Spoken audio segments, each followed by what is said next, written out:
So learning how to be unfazed, detached, unlinked from people, situations, moments, right, will just help you conserve so much energy that you can use to do amazing things. I don't feel like doing it, so I'm not going to do it. The prefrontal cortex you, the stronger you, the you in 2 years is going to be glad that you got your ass up and you went to that coffee shop.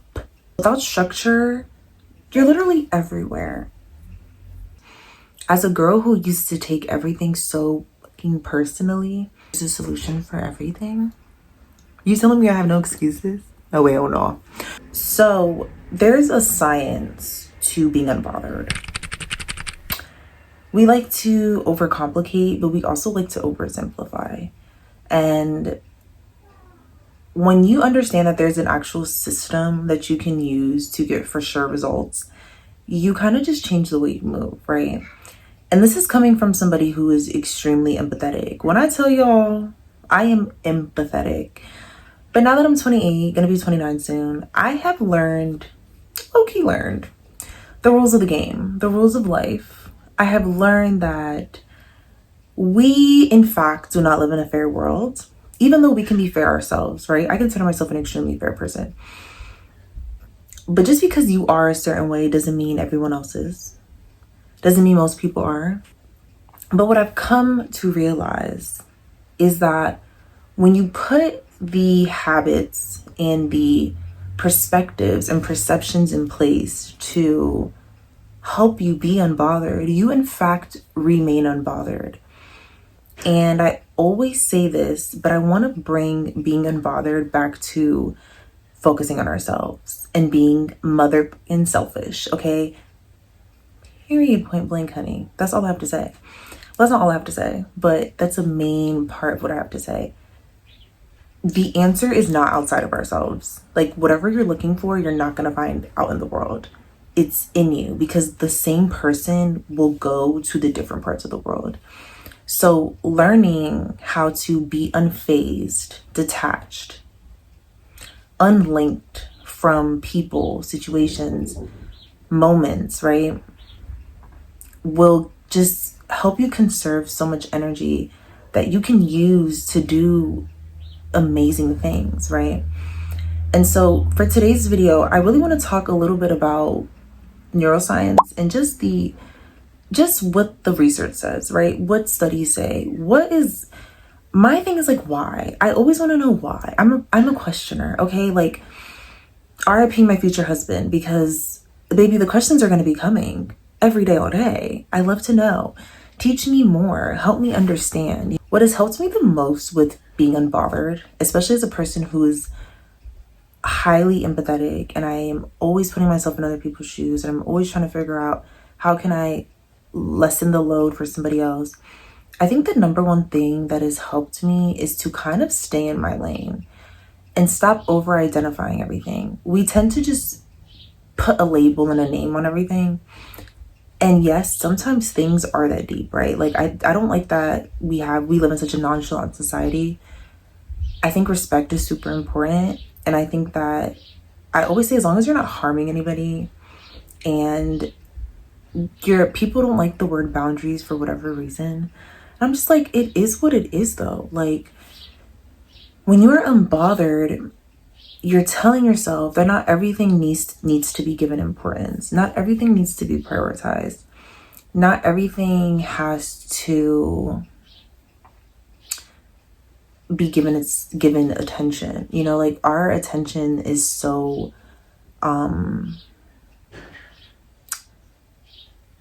what's the word I'm looking for? Our attention is so scarce. In today's day and age, honey, we already know this. I don't even got to talk about this, but we know that our attention is limited. Our focus is difficult. So in my mind, I think, why am I going to take my beautiful mind and my beautiful existence and use it to figure this situation out that is not in existence for me to even figure out? Why am I doing this to myself? It takes away from my bad bitchery, okay? It takes away from my essence as a woman. as a feminine embodiment, as a child of God, right? As a creative, as a person who has agency and autonomy over her life. It's like, what am I really doing here? And this is where thinking comes in, right? Thinking allows you to stop. And there's a quote, I believe it's Warren Buffett. If it's not Warren Buffett, please God, but I'm gonna find the quote and I'm gonna put it on the screen. But basically, he attributes a lot of his success to thinking. Thinking and reading are two of the most underrated skills that we lack. The ability to think a situation through, right? Or think about how something that we're doing, how is the domino falling? Where is this effect leading to? How is this going to turn out? When we take the time to think and tell ourselves, is this really doing me a good thing, or is this doing me a disservice? And so thinking, again, has helped me immensely with just checking in with myself, right? Because I only have me. Of course, I have an amazing support system. I have people who love me. That's all I'm saying, right? Like, I'm alone, but I'm not lonely. I have learned to trust my thoughts in the sense of knowing that I can rewire and reprogram and create stronger neural circuits, right? Towards the things that I want, towards the situations that I want, and people and the relationships that I want. So in my mind, I'm thinking, why don't I use my mental power to do that instead of worrying about the next man or the situation that happened when, sulking and ruminating and stuff like that. Next, I want to talk about self-perception theory. With self-perception theory, it basically talks about how your brain needs to see evidence of the person you claim to be. We don't have to say claim. I don't like that. It's the person you are. I'm a very optimistic person, and I don't believe anybody claims to be anybody. I believe people just are who they are.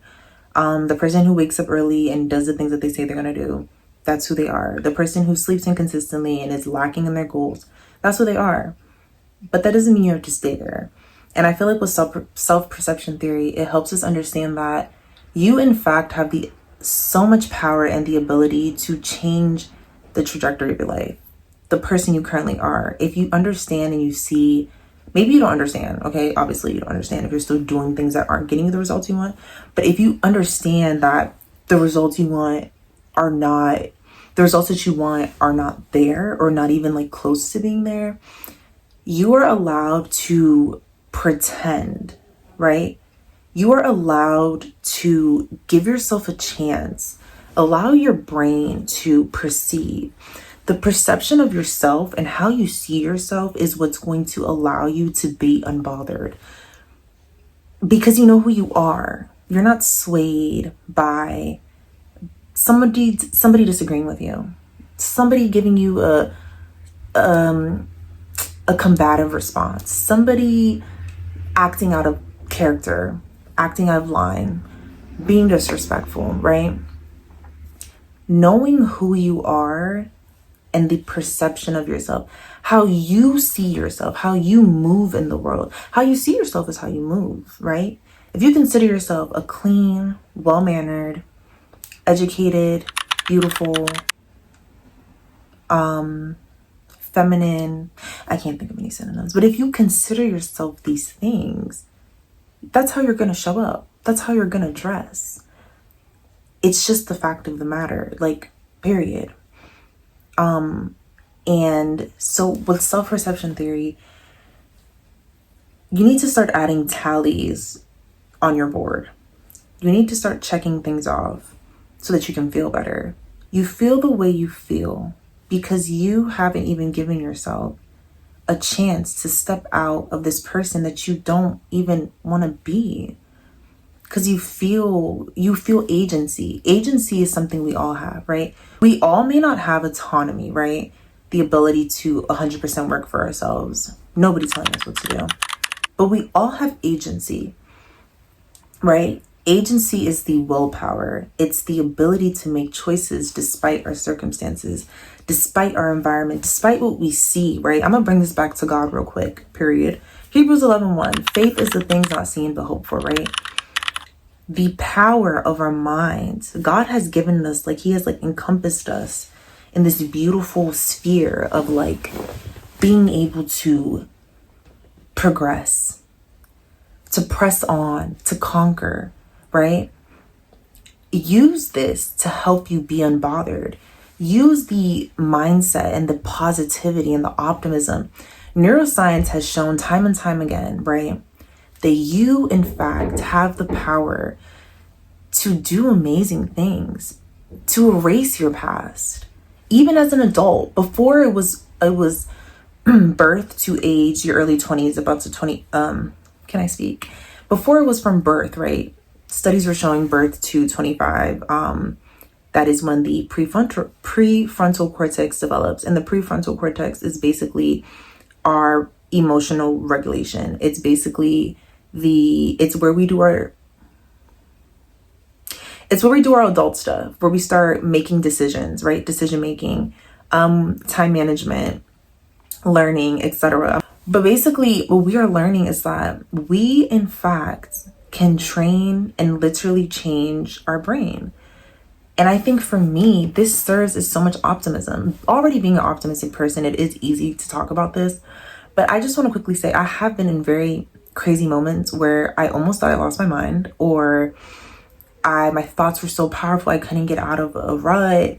I was overthinking for days. I was just frozen, and it happens to the best of us. But one, God does not play about his children. Prayer does work. And you, in fact, are more than capable of doing what you want.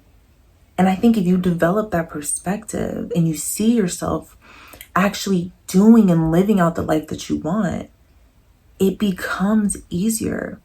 But you need to do it consistently. It's not like a one-time thing. Your brain is literally taking the cells, right? And it's adding. It's like, I can't think of the analogy I'm looking, like it's so much in my mind, y'all. But it's basically like adding pennies to a piggy bank. Like you're just, the more that you do it, the stronger it becomes. And with the prefrontal cortex, right? That's, like I said, the decision making, choosing basically long-term growth over short-term growth. So when you wake up every morning and you decide to do difficult things, you work out even though you're tired. You don't snooze, right? You make your tea before coffee. You drink water or hydrate of some sort, something warm, right, before coffee. You eat healthier that day. Maybe you go for a 5-minute walk outside, right? The more you do the difficult things, the stronger your prefrontal cortex becomes, the better your self-perception theory. You have to give yourself evidence of the person you say you are. Also remember this, neuroplasticity, right? That ability for your brain to literally change the direction of your life. It happens really well when you focus, right? It happens really well when you repeat it. Repetition is so important. It's like learning a language. The more you practice, the better you get. And I think it's so cool how with science, it's been proven time and time again that everything in life can be fixed. There's a solution for everything. I don't know, that's kind of scary to me to think about. Like, there's a solution for everything? You telling me I have no excuses? No way, oh no. Now I want to talk about reappraisal in terms of neuroscience and psychology. I'm going to have the doctor or the psychologist here who did this study, and I'm also going to link it below so that you can read it yourself. Basically, reappraisal engages the prefrontal cortex, and it does this by changing the meaning behind certain situations. So it alters the emotional responses by certain situations. So we all go through disgusting things in life. I like to say disgusting because honestly they are disgusting. Now, at one point you look back and you say I needed that to happen, but in the moment they're trifling and difficult to go through and it's all that. So what reappraisal does is it changes the meaning, right? Like I just said, You, instead of looking at, oh my gosh, I can't believe this happened to me, I can't believe I went through this, I don't deserve this, I'm just so sad, like, oh my God, you change it to, I needed that to happen, I'm glad it happened, it made me stronger, it taught me how to do this better, it put me through failure, because as we all know, failure just makes you a better, okay. So I think this is important, right? Because when it comes to being unbothered, I think instead of ruminating and thinking about something that just passed or something that just happened, we now use that energy to change the meaning behind how we're viewing it. Perception, again, it plays a huge role. So yeah, it just reframes that emotional impact, and it allows us, it frees up that energy within us to use it towards something better, something futuristic, something progressive. So now I want to jump into this part of the video, and I want to talk about 3 non-negotiables that I have. And these 3 non-negotiables help me with my unbotheredness, because as a girl who used to take everything so fucking personally, I have almost mastered the ability to detach and to not let things dictate my life or dictate how I feel or decide the trajectory. And so these are the 3 things that I use that help me just not give a fuck, okay? Period. So I know this is cliche, but you guys, we need a routine. Without structure, you're literally everywhere. Waking up early has been saving me, has just been allowing me to dedicate more time to my emotional growth. Emotional regulation and intelligence is really important to me. I think it's really important, especially in today's society. We have a lack of people who take accountability, who don't know how to apologize, and who don't know how to see how what they are doing is negatively affecting other people. So it's really important for me to make sure I'm a good person. It's just something I value, right? I talked about this in another video, but like I did the value sheet by James Clear, and basically in the sheet it talked about, I picked like my top 3 values, because if not I just highlight everything, but respect, loyalty, and learning are my top 3 values. Respect, I grew up with a mother, super strict foreign woman, but as now I'm 28, I always think about how I'm so grateful she raised me the way I did, because I see how some people act now. And it's not to look down on people or to be negative, or even though the brain does like pinpoint negativity, I just, I don't judge people, but I do analyze a lot of things, and it truly just makes me sad to see just the world and how some people move with an overguard. It's actually scary to know that there's people who operate in such, it's really unhealthy, but so anyways, my morning routine helps me ground myself. It helps me pray. It gives me the time to journal, to drink my tea and smoothies and nourish my body and take care of my skin and, my femininity. So yes, a morning routine for the point of my life that I'm at now, waking up at 5 a.m., no later than 6:30. Sometimes I'll sleep in like 6, but that gives me the hour to 2 hours that I need to just sit with myself before the world wakes up. And I know some people, it's difficult for some people because they have to wake up with the sun, which is really good. You want that light for your circadian rhythm, but it's just what works for me. And until I didn't know until I tried it. So just try it. Don't knock it until you try it. Push yourself and see what it does. And for me, I think it really just rewired my brain, The reason I do this is because my days are filled with client work. My days are filled with me giving myself to other people. I'm constantly learning. I'm doing schoolwork. So for me, it's like I need that morning block to just buckle down. So figure out what that block is for you. Maybe it's not the morning, maybe it's midday, maybe it's evening. Maybe it's only on the weekends. I personally have to do it daily. When I skip a day, I notice the difference and I truly hate it. So I try not to do that to myself. The second thing that I do is I just choose to focus. There are no secrets. There are no shortcuts. There are no tips and tricks, you guys. I'm just gonna spit facts, right? We're all tired. We're all working many jobs. Some of us are going to school and working jobs. Some of us have kids. Some of us have families. Some of us are just dealing with hormonal imbalances. We're dealing with weight gain. We're dealing with stress. We're dealing with having to make more money to keep to upkeep our lifestyle, right? Or there's people who believe in living below your means. Okay, to each their own. That's a topic that I'm not going to dissect because you're not going to like my opinion. But what I'm trying to say is everyone is dealing with a lot of things. Focus is currency. When you're able to shut out the noise and focus, it takes you 10 steps ahead. It's difficult, but again, this is where neuroplasticity in your brain comes in. When you're able to train your brain to normalize focus and normalize slowing down and normalize strengthening that prefrontal cortex where it makes that, okay, that decision. I don't feel like going to a coffee shop for 2 hours and focusing on this task, or sending this email out to this client, or finishing this newsletter, or whatever it is that you need to do. You know what you need to do. I don't feel like doing it, so I'm not going to do it. The prefrontal cortex you, the stronger you, the you in 2 years is going to be glad that you got your ass up and you went to that coffee shop. Okay? So I choose. It's not, there's no tips and tricks. Just do it. Period. You just got to choose, honey. You just got to choose. You got to choose what you want in this life based on the results, honey. What is driving results? Keep doing it. And last thing that I want to say is I'm very progressive, and this links immensely with being unbothered. In order to be great, you have to have the power of letting go and detaching and moving on and not staying longer than you have to. And this isn't anything. A business relationship, a situationship, a relationship, a friendship, anything, right? When the time has ended, the time has ended. You move on, you don't sulk, and you don't stay there. Being progressive will save you. Being progressive will help you. You want to stay at the place long enough to learn, how do I not put myself in this situation again?